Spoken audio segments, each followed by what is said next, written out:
Welcome to episode 21. Hey, this is John Lee Dumas of EO Fire, and you're listening to Who Did That Voice, where we take an in-depth look at voiceovers. The holiday season is upon us, and there is no time like the present to book your holiday getaway with 3D Travel Company. Whether you want to set sail on the high seas or visit exotic and foreign locales, maybe your dream is to see a magical mouse, or maybe you long for a getaway that will universally appeal to all. For a limited time, my listeners receive a Disney gift card with qualifying Disney vacation purchases booked and traveled by the end of 2016. For more information on booking any of these trips, go to 3dtravelcompany.com and tell them Trenton sent you. Hey everyone, today is Friday, November the 11th, 2016, and today I have a special shout out to the men and women of the United States Armed Forces. To each and every one of you, I say thank you for fighting for our freedoms, for the sacrifices that you and your families have made, and sadly to those who have paid the ultimate price for our freedoms. Originally, Veterans Day was called Armistice Day as we were celebrating the end of World War I on November the 11th, 1918, which was renamed in 1954 to Veterans Day, the holiday that we celebrate today, which is a public holiday held on the anniversary of World War I as we honor all U.S. veterans and victims of all wars. Thank you and enjoy the show. Welcome to Who Did That Voice, the show where we take an in-depth look at voiceover. And now, here's your host, Trenton Larkin. Hey everybody, and welcome back to the show. This week's special guest is Blake Powers from 98.7 KLUV in the Dallas metroplex area. Aside from being a radio DJ, Blake is also a voiceover talent, so stay tuned as he shares his stories about radio, voiceover, and more. Now sit back, relax, and enjoy the show. Hello everyone, and welcome to another episode of Who Did That Voice. Today on the show, we have Blake Powers from 98.7 KLUV in Dallas. Blake, thank you so much for joining us today. Happy to be here, Trenton. Thank you for having me. Oh, it's my pleasure, Blake. You know, the first thing we always like to start off with is just to get an introduction of who we're speaking with. Would you please just give us a brief story of who you are and how did you get into voiceover? Sure. I guess we need to start with the basics. When I was in 8th grade, I heard a guy on the radio one day, and it sounded like he was just having the best time. So I called him, and in retrospect, I don't realize how it's hard to believe he spent 45 minutes with me while he was on the air doing his show. But every once in a while, he would say, "Oops, I got to put you on hold. I'll be right back." Slam the phone down and say whatever he needed to say on the radio, and he'd come back and continue talking with me. And he left such a lasting impression on me. In 8th grade, I said, I think this is what I want to do. So I found a broadcasting school. I was living in Little Rock, Arkansas at the time, and I went there during my junior and senior year. And of course, in that training, part of it is voiceover work. And so that's how I began. And now, after over 30 years in radio and doing voiceover work, they both have intertwined very interesting way, even though they're different, but they have similarities. What kind of similarities would you say they have exactly, Blake? Well, in radio, years ago, we were taught to really over-punch what we were doing when it comes to reading copy, to really be a little over the top. And in retrospect, I look back and realize it really was. But then again, that was a sign of the times. Voiceover work, though, actually, it's more realistic. It's more everyday conversation type delivery, depending upon whether you're doing straight voiceover work or if you're doing animation or characters, or if you're doing a documentary. Different types of reads for different needs. But what's similar, of course, is the equipment that you use, and obviously trying to convey a message where people will be attracted to it, magnet and steel, and hopefully you hit a home run. So, absolutely. Thank you so much for sharing that with us, Blake. Blake, one of the other things you mentioned was copy. Could you explain that to people who might not understand that in layman's terms? Sure.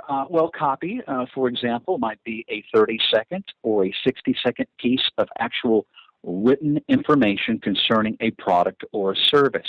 In the broadcasting industry, we just call it copy. For example, I may have a 30-second or a 60-second piece of copy for Coca-Cola, or perhaps for McDonald's, or maybe a local company, maybe an accounting firm or a legal firm or an automobile dealership in the Dallas-Fort Worth area. And within that 30-second or 60-second piece of copy, my job is to voice it. And in radio, I also have to produce it. So you might be adding sound effects. You could be adding a music bed, a small piece of music that goes behind the piece to further embellish it and help paint a mental picture, or as we call it in radio, theater of the mind. Whereas in voiceover work, it's different. Really, you're walking in, you're dealing with a client, and you're just doing the actual voice piece, and later a producer actually assembles it. Most excellent. Thank you so much for sharing that with us, because I know copy is mentioned a lot, but sometimes, people may not understand the technical terms. So I appreciate you explaining that. Sure. Well, Blake, how did you end up breaking into the DJ world and becoming an actual radio host? Well, as I said, I was 16, and I heard about this broadcasting school in my neighborhood. I thought, wow. And I found out it was free if you were a high school student. Wow. The Little Rock public school system would pay for you to go. I thought, okay, free training. Where's the downside in this picture? Wow, so yeah. I went for 2 years. I went to high school in the morning, and then I went to broadcasting school in the afternoon. And, of course, they taught you radio and voiceover techniques, how to write copy, how to produce a commercial, not only voice it, but how to actually produce it so it's ready to be on air, and whether it be for radio or television. And, of course, nowadays, same applies to online and other forms of delivery. And that was it. That got my foot in the door. I'll never forget, I got my first big break. I was working in a movie theater. I was behind the concession stand. I guess I was around 19, something like that. And this gentleman walks up. He's very nicely dressed. Looks like he had just gotten off work, suit and tie, maybe a meeting. And he ordered some popcorn, something to drink. And then he said to me, hey, you've got a pretty nice voice. Have you ever thought about maybe doing some broadcasting work or radio, or do you have any experience in that area? And I said, well, I just wrapped up a couple years of broadcasting school where they actually had their own real radio station. And I'm looking for my first break. And he hands me a card. He said, well, I want you to call my guy. And in radio, they call them a program director. He said, I want you to call our PD, our program director, tell him I met you at the movie theater, and let's see if we can get you an interview and see if there's something we can do to help each other out. Long story short, I got the midnight to 6 shift, the graveyard shift. That's where you can make more mistakes and less people hear it. And so I did that for a couple years. It was running a syndicated program till 4:30 in the morning, basically sitting there, babysitting it, and make sure it stayed on the air. Our local commercials ran, and maybe a weather report. Then from 4:30 to 6, I actually got to be a radio personality. I got to play music and talk about things and make a lot of mistakes, but learn along the way and pay my dues, as they say. Absolutely. And sometimes we definitely learn best from our mistakes, don't we? Oh, please. Yes. I still make them every day, and it's all about, taking those mistakes and then either turning them into gold or redoing them. Absolutely, Blake. Thanks so much. That's, man, some golden nuggets you just shared with us, man. That's awesome how that just worked out for you after doing schooling and then just happening to meet that guy at the movie theater. That's awesome. So, sometimes people say being at the right place at the right time is imperative. It really is. Sure, it's one thing to have contacts and have a decent resume, but also being at that right moment. And sometimes you may wait years for that right moment, and other times that right moment may come into your life much sooner than expected. And it's about accepting it, being graceful and gracious, and doing the best work you possibly can with the experience that you have at that time. Absolutely. Well, thank you so much for sharing that with us, Blake. Sure. Well, I know you've been involved with commercials for LG, Mazda, Nationwide, Pep Boys, and DirecTV, but what are some other types of VO works or commercials that you've done and been involved with? Oh, sure. I've done some regional campaigns for Olive Garden, for Red Lobster, Flooring America, LA Weight Loss Centers, CDS, You put me on the spot. I'm trying to remember them all. I think that's enough. You don't have to remember everything. But that's awesome. Thank you so much for sharing that with us. So I believe you've been a part of a television series as well, a Christian television program for children for quite a long time as well. Is that correct? Actually, it's for the family. There is a worldwide Christian television program called Today with Marilyn and Sarah. It's the Marilyn Hickey Ministries. They're based out of they're based out of the Denver area, Denver, Colorado. I was working in Denver from 2000 to 2005 with CBS Radio and doing voiceover work from Denver.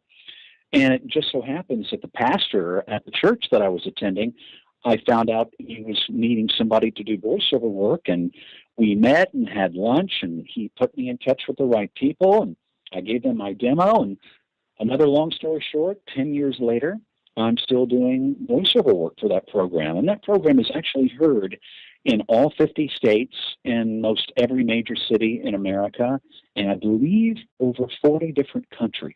Being that it's Christian-based, there aren't commercials per se, but there are promotional announcements and with different products and things that they might be working with within the program. But yeah, I've been very blessed. I've been doing that for over 10 years, and I have a great relationship with Marilyn Hickey Ministries there in Denver.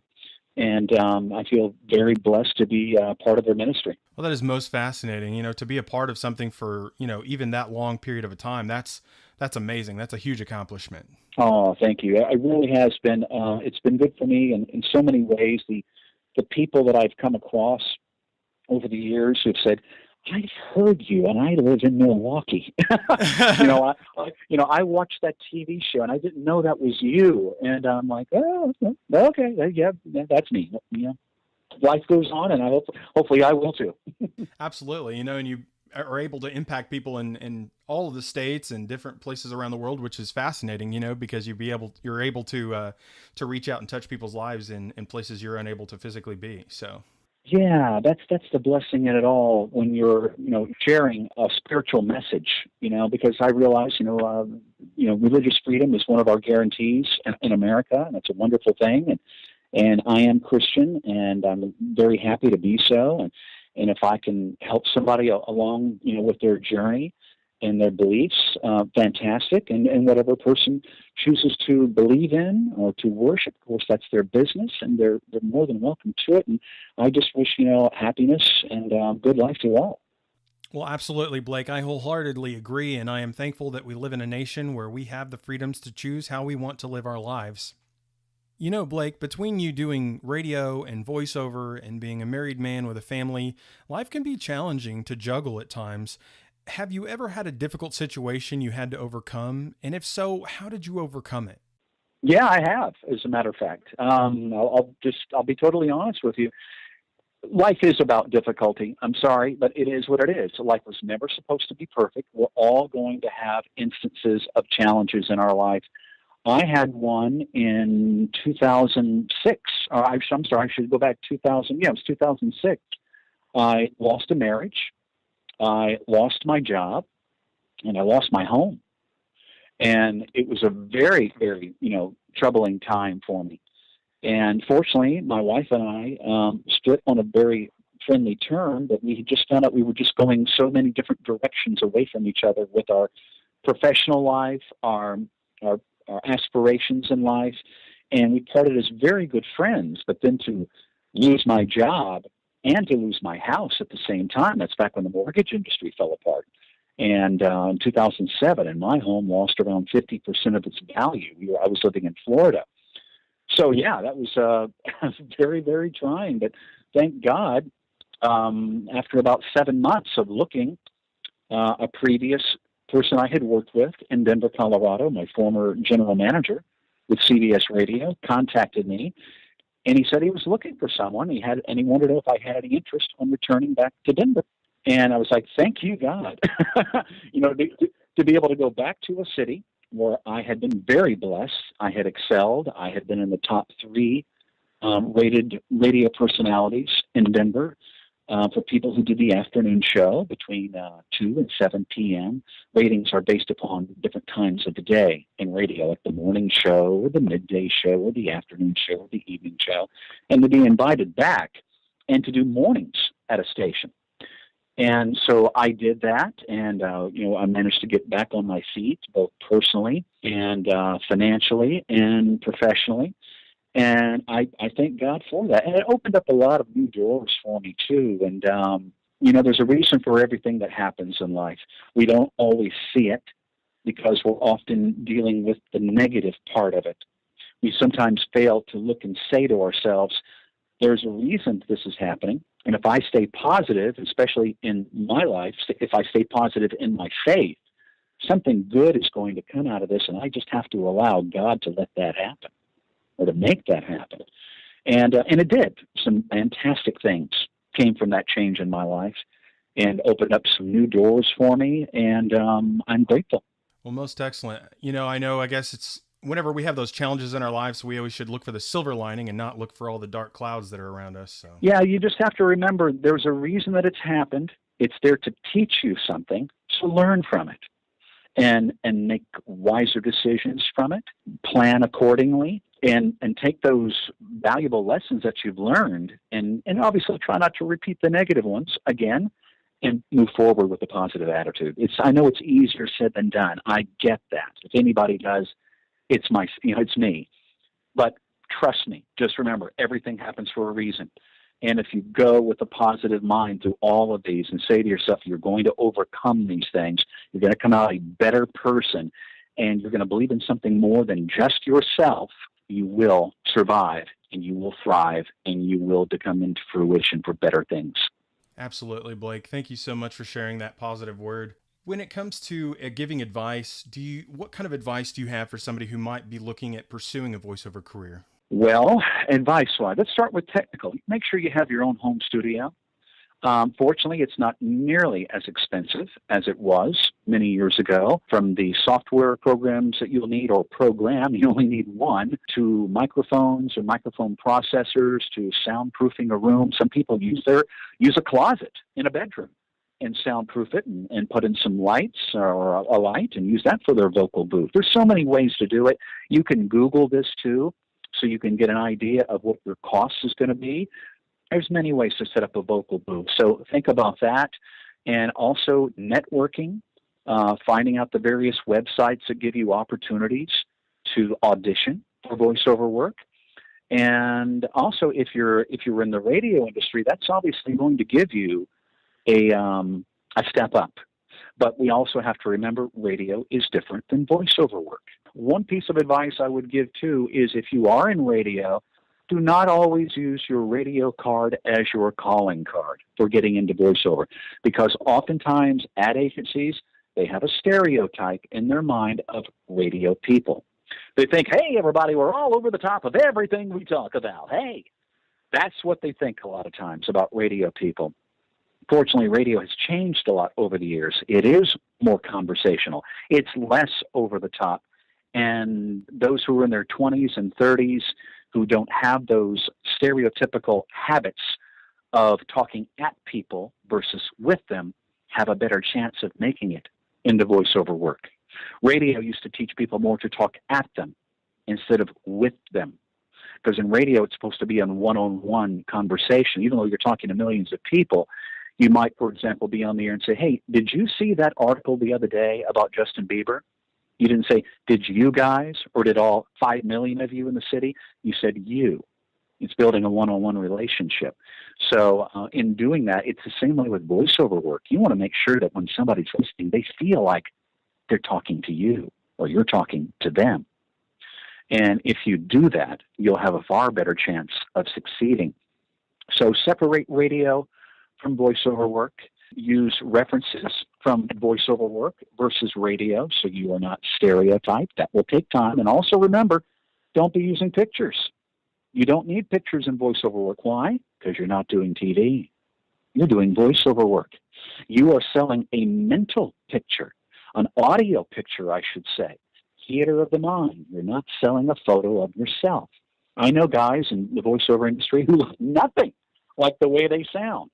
And they have told me if I was to put an avatar or a picture up of myself with my demo when I was applying for this voiceover job with Radio Shack or this particular voiceover piece for Chevrolet, if they looked at my picture, they probably wouldn't hire me immediately just by looking at my photo, because I didn't have that image that they have in their head of what that Chevrolet driver is going to be or that Radio Shack customer is going to be like. Don't use pictures. Maybe come up with a logo of some kind for your voiceover company. Your voice sells yourself in the VO world, not a photo.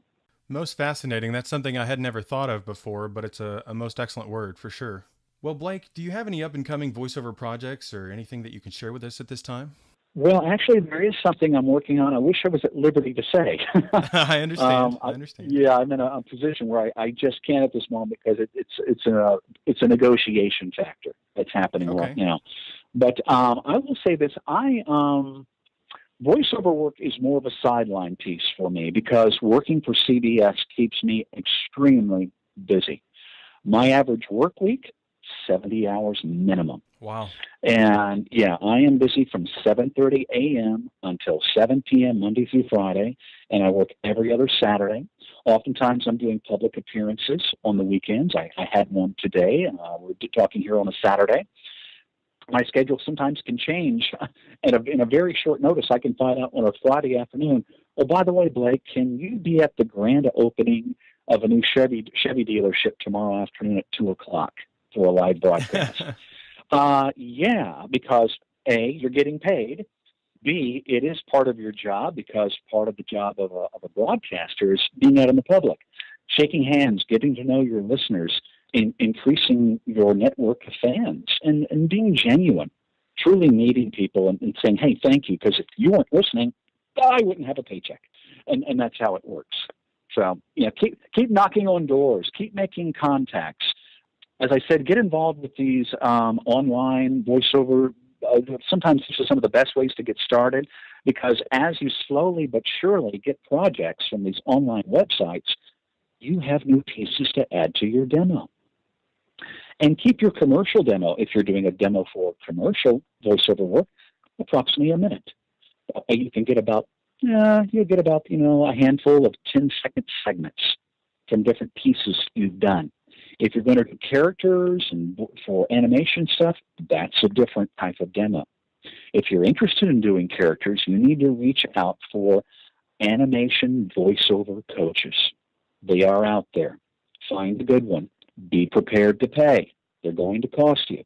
One of the vocal coaches I have worked with for commercial voiceover work is Mark Cashman out of Los Angeles.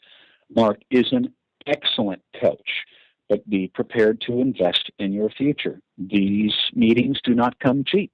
There's a reason, because they have been doing this for a long period of time. Mark has won multiple awards, but for radio people, oftentimes a handful of lessons are good enough to help reorganize your thought and put you in a little different direction for the voiceover world. For someone who doesn't have a radio background, it's imperative that you get some voiceover coaching because there's a lot of techniques that you need to learn about microphone techniques, intonation, pronunciation. Maybe you have a specific dialect. Perhaps you have a Southern dialect. Perhaps you have a Northeast dialect. You'll have to find out what you can do with that dialect. You might be in a situation where there's only a certain type of voiceover work you can do because you have such a strong dialect. Whereas maybe you grew up on the west area of America where there's more of a Midwest dialect. It's very flat.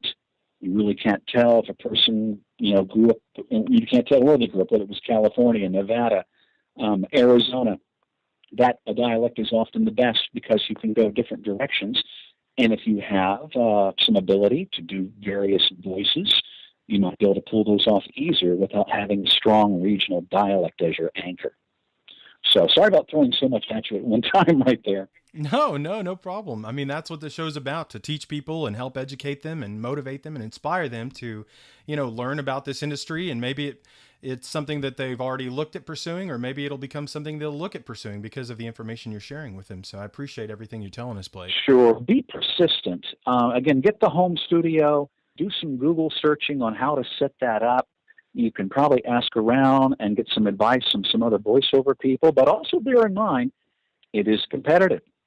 There are going to be situations where people don't want to share a lot of information because maybe they do voiceover for a full-time living.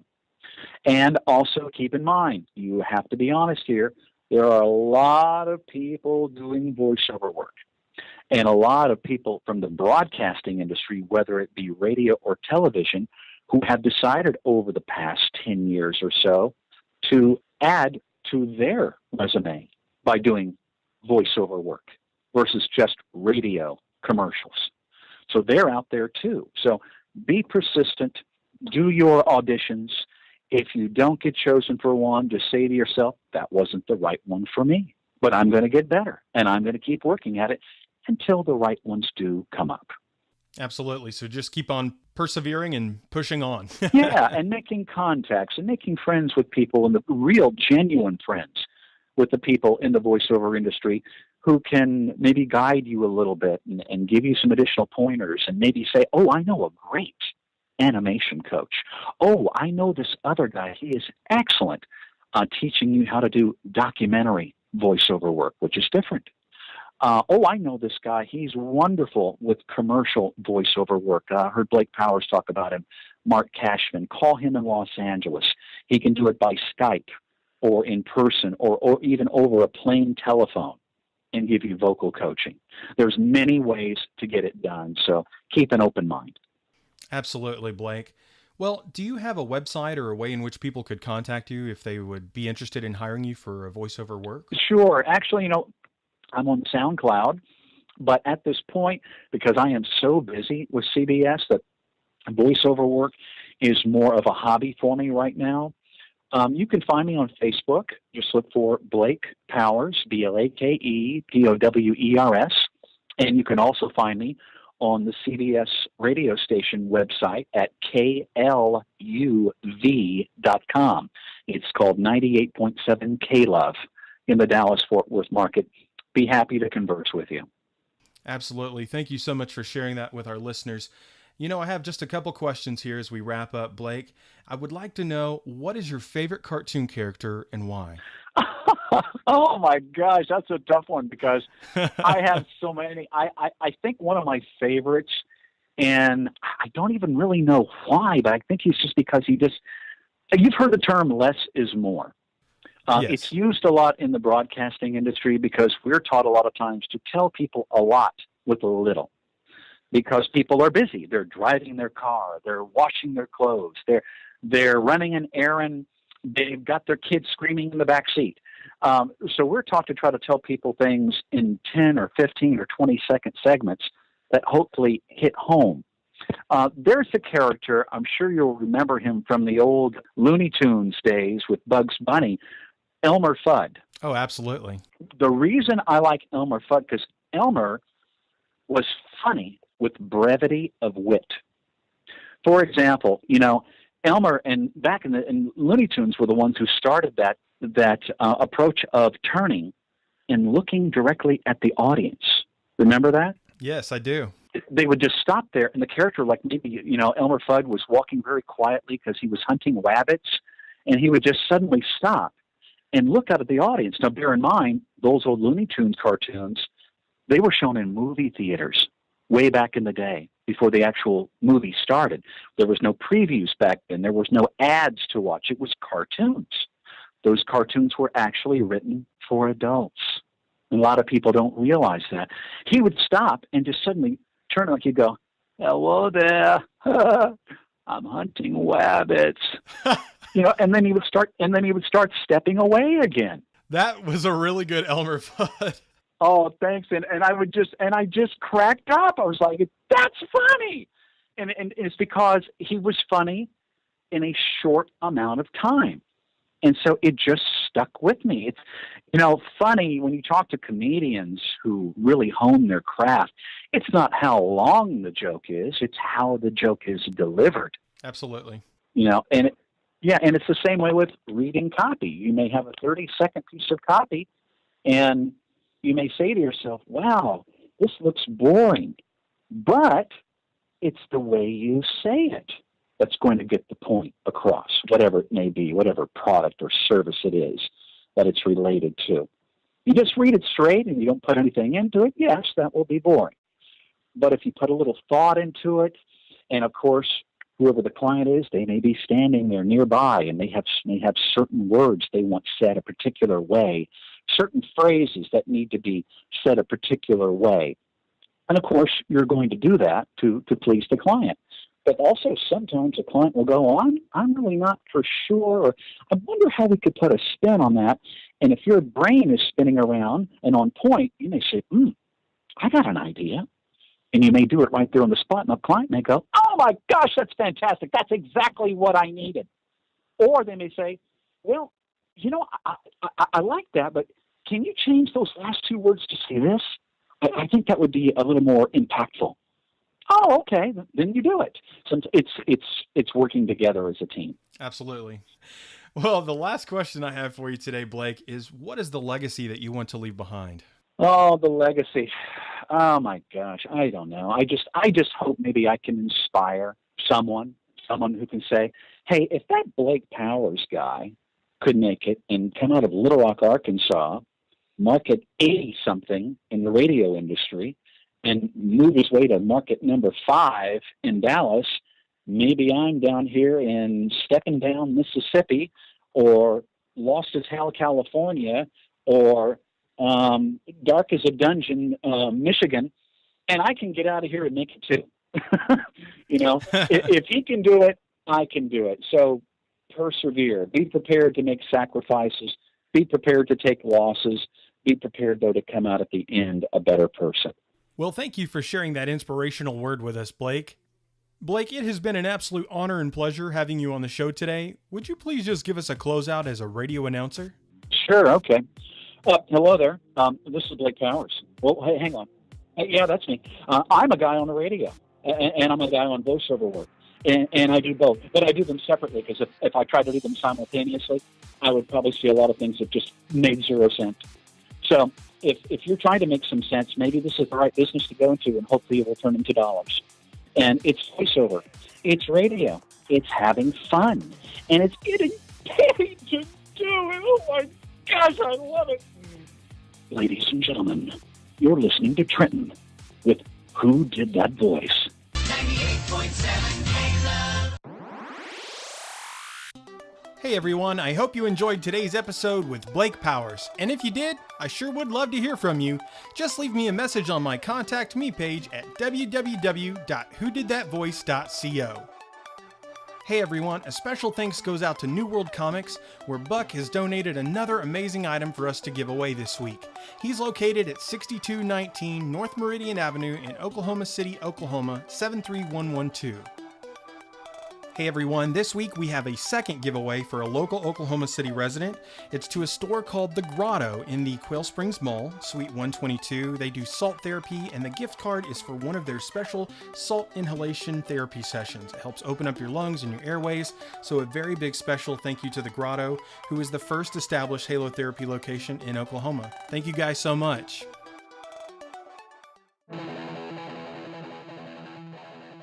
Well, everyone, that's all the time we have for this episode. Join us next Friday for our next special guest, Courtney Rue. She is a voiceover artist, a life coach, and she is known as Courtney the Paramedic on Chicago Med. You won't want to miss this episode. Hey, are you ready to win some awesome prizes? All you have to do is like our Facebook page or follow us on Twitter for your chance to be instantly and automatically entered for your chance to win. Thank you for joining us today. We'll see you next time for more discoveries on Who Did That Voice.